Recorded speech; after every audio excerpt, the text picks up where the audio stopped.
first project that we did was a band called The Hunt, and they were just some friends of mine in New York. They had this band, and I thought they were great. They needed a record put out, and I thought I'd give it a shot. 2005, 2006, there didn't seem to be a scene for what we were playing. We couldn't figure out who to play with or what labels to approach. We had mailed out several demos to several other labels, and either we were too much of like a punk band for goth labels, too goth for punk labels, and it didn't seem like there was a label that existed that was going to put out things like Sacred Bones putting out now. So I think it got the wheels in motion, and now, I mean, these bands are huge. I'd worked in record stores forever, for 10 years, so I knew a lot about records. I had no idea about putting out records. We got started, and it was just, hey, let's put out a record. Let's make it look cool. I've always wanted to be involved with music.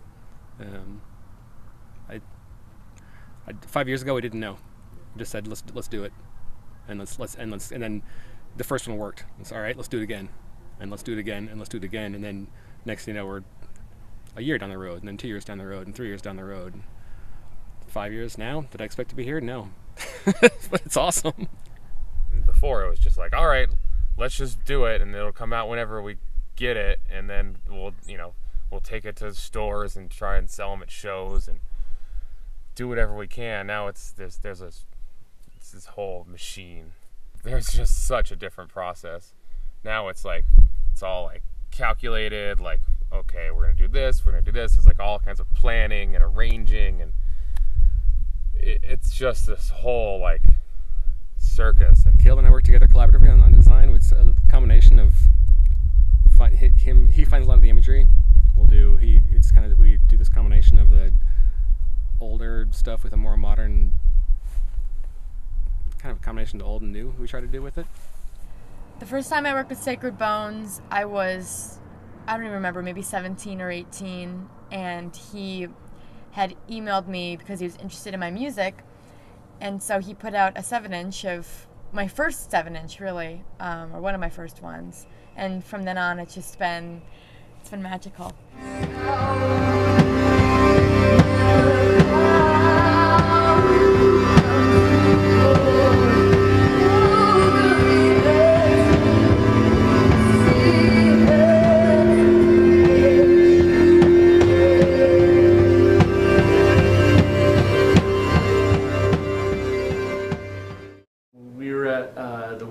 Captured Tracks Festival in Brooklyn, and he had just shown all this interest in some songs that he heard of mine, and I had kind of moved on. I was like, I'm kind of doing this band, Fresh and Onlys, but I just became a dad, and I'm in school, we'll see. I think I'm getting out of doing this, and in a matter of years, everything turned around.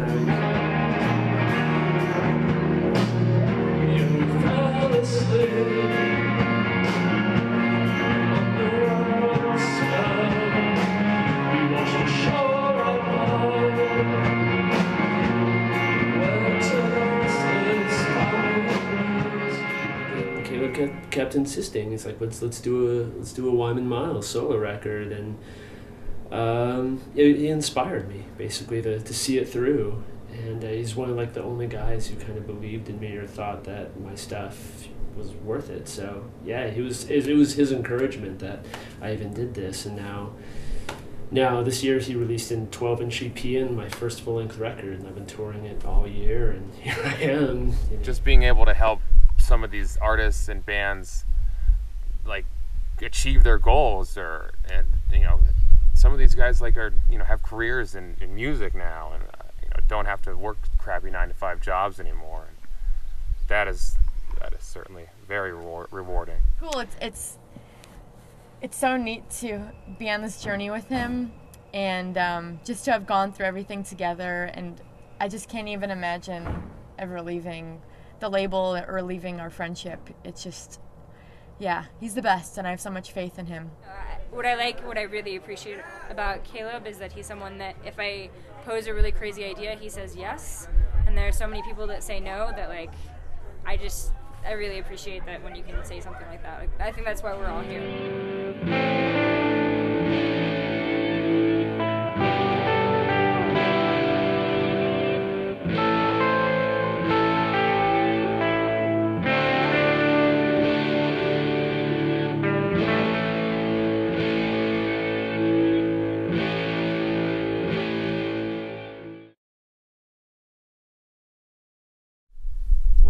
When discussing where we wanted to do this, we said we should do it in the desert, like on the eve of the Mayan apocalypse. We're all gonna die.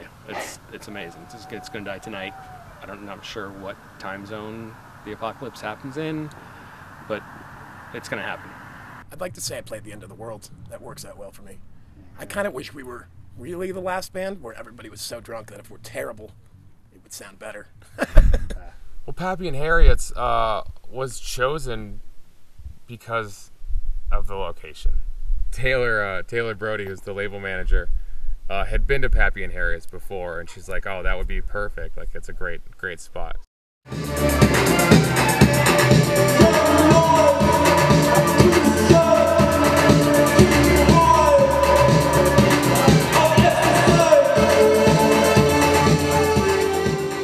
It needed to be special if we were gonna do it. We could have done it in, some bar in Brooklyn, and it would have been fun. Don't get me wrong, it would have been a lot easier, and it would have been great, but it just wouldn't have been special. It's just this hugely profound moment to be out here in the desert with all those people that I've met along the way, and people that I've met through Sacred Bones and Caleb, and people we've met together, and it just feels like this hugely symbolic moment, and I couldn't be happier for either one of us. We're all here in Joshua Tree, and it's totally fucking insane that we're all here and we all made it happen, and that's what I really appreciate. I like finding people like that. So I kind of just knew early on when I met him that like it was kind of like just kindred spirits or something as far as how to approach life. The Sacred Bones fan is like a fan of music and art and mystery and beauty, and I think that's what we try and do with all of our records. Okay. One of the craziest moments that I remember sharing with Caleb and Sacred Bones is performing at the Guggenheim and having come such a long way from being this little girl in a bedroom just singing our heart out to singing in this amazing space with a string quartet and having him there and just kind of having this full circle moment. It felt really incredible. Playing in Call the Youth is so much better for me because I don't have to write songs and book band practice.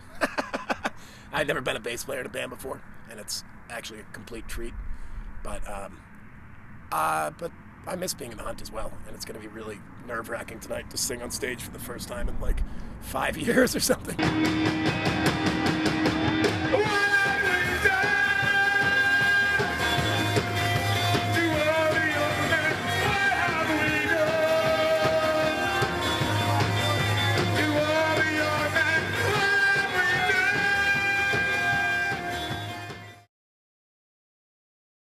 I think the hardest part of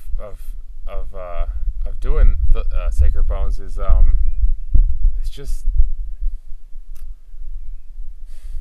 well, I would say it's staying fresh, like trying to and keeping it what it is and not letting it become something that I don't like. I think it's only getting bigger. Sacred Bones every year gets bigger. I mean, I look forward to the 10-year anniversary party. I'm going to continue to make music and continue to grow and evolve, probably just as much as Sacred Bones. Next, I don't know, new things, old things, new bands, old bands. The lineup is amazing right now. He's only going to get bigger and better. Sacred Bones will be infamous. I hope we get 5 more. If not, fuck it, it was good.